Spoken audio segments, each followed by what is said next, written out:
बच्चों, welcome back to my channel. बच्चों, science एक ऐसा सब्जेक्ट है जिसमें फुल मार्क्स स्कोर करना सबसे इजी है, बट हम फिर भी स्कोर नहीं कर पाते। तो आज के वीडियो में हम इसी प्रॉब्लम का सोल्यूशन देखेंगे। तो बच्चों, आज के वीडियो में हम डिस्कस करेंगे कि कैसे आप साइंस को सही तरीके से पढ़ सकते हो एंड फाइनल एग्जाम्स में कैसे आपको अपना पेपर अटेम्प्ट करना है। तो अगर आप इस स्ट्रैटेजी को सीरियसली फॉलो करोगे, अपने फाइनल एग्जाम्स में साइंस में गारंटीड 100 आउट ऑफ 100 स्कोर करोगे। तो चलो बच्चों, वीडियो को स्टार्ट करते हैं। बट हाँ, स्टार्ट करने से पहले मेरी एक छोटी सी रिक्वेस्ट है, इस वीडियो को जरूर हाइप कर देना।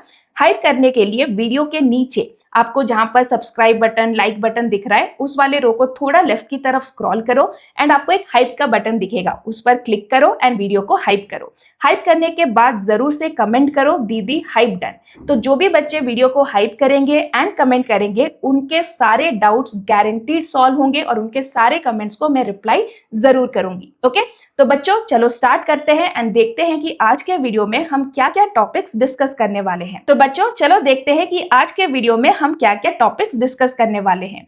तो पहले हम देखेंगे कि why scoring in science is so easy. ठीक है, नेक्स्ट मैं आपको एक फाइनल एग्जाम का रोड मैप बताऊंगी। देन मैं आपको बेस्ट वे बताऊंगी कि कैसे आपको साइंस को सही तरीके से पढ़ना है। एंड लास्ट में हम डिस्कस करेंगे कि how to write the science exam. Science के पेपर अटेम्प्ट करने के लिए मैं आपको कुछ टिप्स बताऊंगी, जिसे अगर आप फॉलो करोगे तो आपके एग्जामिनर जरूर इंप्रेस होंगे।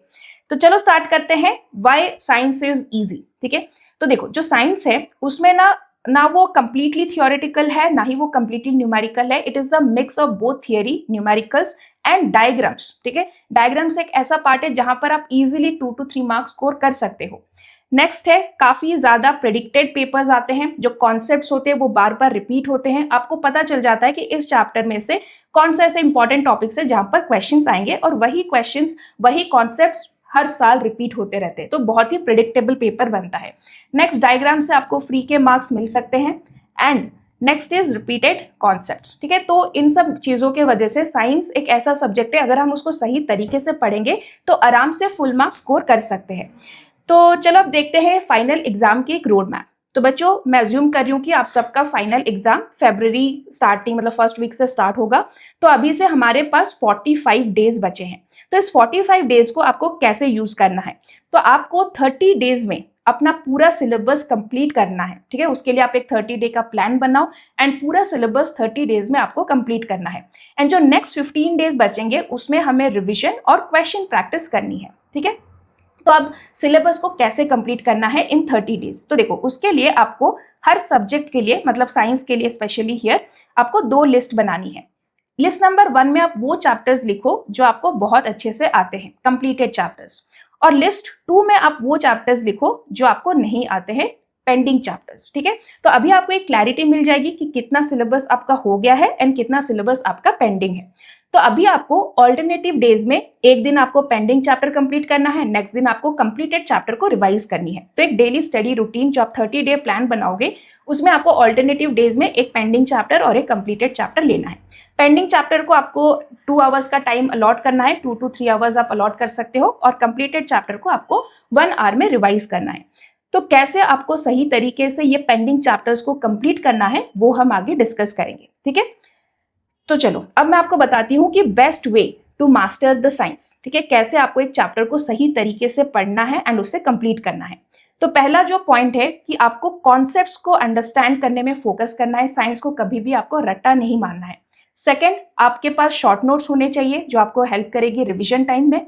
नेक्स्ट, आपको क्वेश्चन प्रैक्टिस पर फोकस करना है एंड जब आपने नोट्स बना लिया, क्वेश्चन प्रैक्टिस कर लिया, फिर आपको रिवीजन करनी है। ठीक है, तो कैसे आपको रिवीजन करना है, कैसे आपको नोट्स बनाना है, ये सब सारे पॉइंट्स अब हम डिटेल में डिस्कस करेंगे।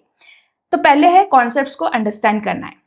तो बच्चों, इसके लिए 2 तरीके हैं, या तो आप एनसीईआरटी लाइन बाय लाइन पढ़ो, ठीक है, एंड कॉन्सेप्ट्स को समझो। अगर आपके पास उतना टाइम नहीं है तो आप 1 शॉट वीडियोस भी देख सकते हो। मैं अपने दूसरे channel study smart with Aishwarya दीदी में कुछ सब्जेक्ट्स के कुछ चैप्टर्स के 1 शॉट वीडियोस बनाए हैं। आप यहाँ पर देख सकते हो, जैसे क्लास 7 का रेस्पिरेशन इन ऑर्गेनिजम्स, तो वो सारे वीडियोस है, आप यहाँ से भी देख सकते हो। ओके, नेक्स्ट क्या है, मेक नोट्स। तो बच्चों, अगर आप एनसीईआरटी पढ़कर नोट्स बना रहे हो तो आपको पहली बार आपको चैप्टर को 2 बार रीड करनी है। जब आप पहली बार रीड करोगे, आपको सिर्फ कॉन्सेप्ट्स को समझना है और जो भी आपको इंपॉर्टेंट पॉइंट्स लग रहे हैं उनको अंडरलाइन या हाईलाइट करनी है। एंड सेकेंड रीडिंग में आपको नोट्स बनाने हैं। तो अब जब नोट्स बनाओगे आपको डेफिनेशंस लिखनी है, अगर कोई वैल्यूज है वो लिखनी है, डायग्राम से उन्हें बनाना है, फॉर्मूले अगर कुछ चैप्टर में है उनको जरूर से लिखना है, and examples are very very important, examples को अच्छे से हाईलाइट करके लिखना है। तो मेक श्योर कि आप एक चैप्टर की समरी मतलब जो नोट्स है वो 1 पेज में बना लो, ठीक है। 1 A4 size paper is enough for 1 chapter. दोनों साइड का यूज करके आप अच्छे से सिर्फ कीवर्ड्स फ्रेजेस यूज करके अपना जो नोट्स है उसे कंप्लीट करो। बट हाँ, डेफिनेशंस को मैं बोलूंगी आपको पूरा लिखना है, ठीक है, राइट फुल, क्योंकि डेफिनेशन से ज्यादा मतलब डायरेक्ट क्वेश्चंस आते हैं और बुक में जैसा डेफिनेशन लिखा गया है आपको एग्जाम में डेफिनेशंस हमेशा वैसे ही लिखने हैं, तो इसीलिए डेफिनेशंस को पूरा लिखना। क्लियर? नोट्स कैसे बनाने हैं। नेक्स्ट हम चलते हैं क्वेश्चंस कहाँ से प्रैक्टिस करनी है। तो जब आप चैप्टर पढ़ रहे हो, ठीक है, चैप्टर के बीच में जब जो भी इन टेक्स्ट क्वेश्चंस आ रहे हैं, जो भी एग्जांपल्स आ रहे हैं, उन्हें साथ साथ में सॉल्व करते चलो, ठीक है। तो आपको क्वेश्चन एंड आंसर के लिए एक नोटबुक रखनी है जहां पर आपको सारे क्वेश्चन एंड आंसर्स लिखने हैं। तो जैसे आप चैप्टर पढ़ रहे हो, कुछ क्वेश्चंस आ गए, कुछ एग्जांपल्स आ गए, उनको सॉल्व करो एंड नोटबुक में लिखो, एंड उसमें से जो भी डिफिकल्ट क्वेश्चंस है उनको आपको मार्क करना है।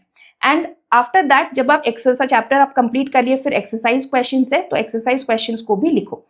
तो सारे मतलब इन टेक्स्ट क्वेश्चंस, एग्जांपल्स और आपके एक्सरसाइज क्वेश्चन सारे आपकी एक ही नोटबुक में होने चाहिए और सारे डिफिकल्ट क्वेश्चंस को आपको मार्क करके रखना है। ये आपको रिवीजन के टाइम बहुत हेल्प करेगी। ओके, नेक्स्ट हम बात करते हैं कि आपको रिवीजन कैसे करनी है। अब आपको कॉन्सेप्ट समझ आ गया है बट आपको एग्जाम तक वो कॉन्सेप्ट याद रखने हैं, तो इसीलिए पहले तो आप एक daily, weekly and monthly basis पर रिवाइज करना है आपको, ठीक है। कहां से आप रिवाइज करोगे? Using your short notes. Next, आपने जो भी डिफिकल्ट क्वेश्चंस को मार्क किया है उससे रेगुलर इंटरवल्स पे आप सॉल्व करो, एंड जो भी कॉन्सेप्ट्स आपने पढ़ा वो आप किसी को पढ़ाओ। साइंस में कॉन्सेप्ट्स होते हैं, उसको समझाना होता है, वो बहुत ही फैक्चुअल नहीं होते, उसमें अंडरस्टैंडिंग की जरूरत होती है। तो अगर आप इन कॉन्सेप्ट्स को किसी को पढ़ाओगे तो आपकी अंडरस्टैंडिंग उसमें और ज्यादा डेवलप होगी। फिर आप मिनी टेस्ट दे सकते हो।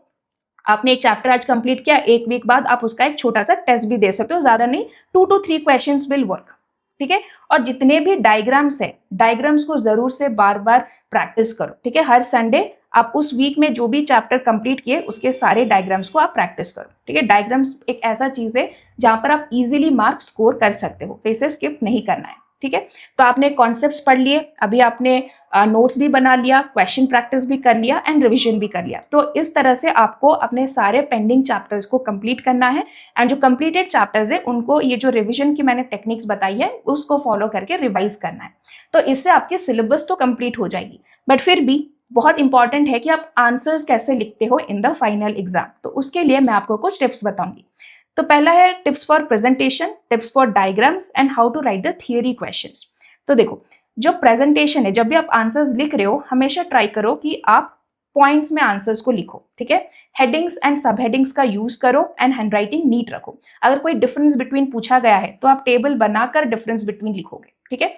तो नेक्स्ट, फॉर एग्जाम्पल देखो, ये एक टॉपर का आंसर शीट का एग्जाम्पल है। तो कैसे यहाँ पर इंपॉर्टेंट पॉइंट्स को अंडरलाइन किया गया है, पॉइंट्स में आंसर्स लिखे गए हैं, पॉइंट्स के बीच में स्पेस छोड़ा गया है ताकि पेपर नीट लगे।